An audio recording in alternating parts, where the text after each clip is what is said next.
So now to complete this snowfall trilogy, I'm thinking about how do we become aware of this internal voice that I'm thinking about, this little message somewhere from inside us telling us what is right or wrong. And it seems like because this voice can easily be so quiet, it's really all about quieting down all the other voices, all the other influences around us so that we can hear it. Maybe we don't have to do anything special and specific to bring out the voice other than simply reducing all the other voices. Maybe that voice is speaking to us all along, is sending its little nudges, its little hints all along, but we choose or we just let other voices cover it up. So one source of this would be all the influences around us, external influences. Obviously, we're living in the world, we're thinking about the world, we're surrounded by influences in all directions, and these are pulling us. And it's so easy to just focus on what's around us. It's so kind of vague and immaterial. If we just get this little voice inside, how does that compete with the whole world of sensation from around us, the whole world of influences? And the other thing might be that it's simply the voice inside us, although I guess I'm really presenting it as a very positive thing, because it seems like it is very positive to connect to some idea of what is maybe our true self or deep self, something that we want at a deep level, something that is connected to a sense of what is right and good. I mean, all that sounds like great stuff.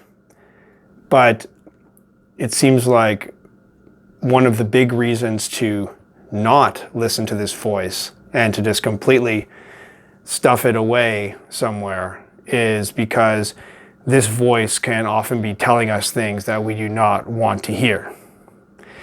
Now, if we're living in alignment with what is good and we are pursuing what is good and making that part of our lives, well, then it seems like that voice could be it could be giving us a happy thumbs up saying, great, life is good.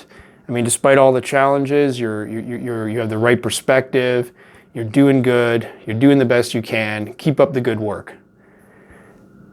But if we are not following what at some level we know is good and right, if we are doing things that are taking us away from that, taking us out of alignment, suddenly that voice is this kind of nagging bore. It's like, hey, I just want to have fun. And then this voice is just saying, no, you have responsibilities. Nobody wants to listen to that. It just becomes this boring, this kind of negative influence saying, oh, watch out. This is a bad direction. Be careful what you're doing. I know you're having fun, but this is taking you away from what's good. So it's so easy to just say, please just shush, just stop talking, and we can just silence our internal voice and just cover it up with all the other noises that are available. It seems like it's very easy to shush the inner voice because even though it is going to keep talking no matter what, it's still going to keep going. But because this voice is almost like this whisper inside us, because it's so faint, it seems like it's really easy to just cover it up with noise.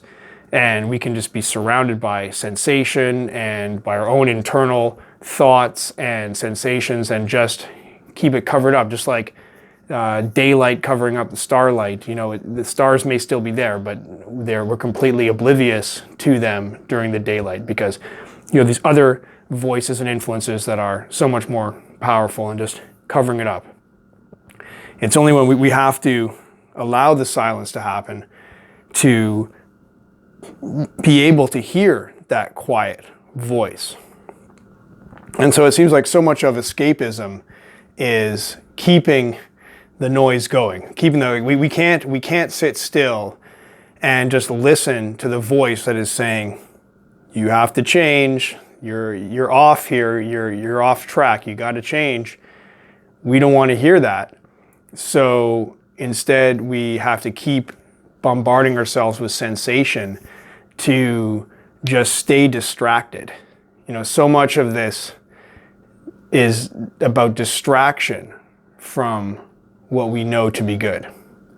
So this is my idea about this inner voice, which probably needs another name because it's not exactly a voice, but this inner hint.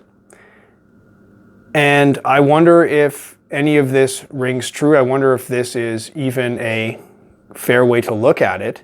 Is there a sense of rightness inside us that is speaking? Or is that voice itself, can that voice itself be thrown off? Or is there always some little voice there that can guide us in the right direction if we only listen to it? I'd be very curious to hear your experiences with this phenomenon.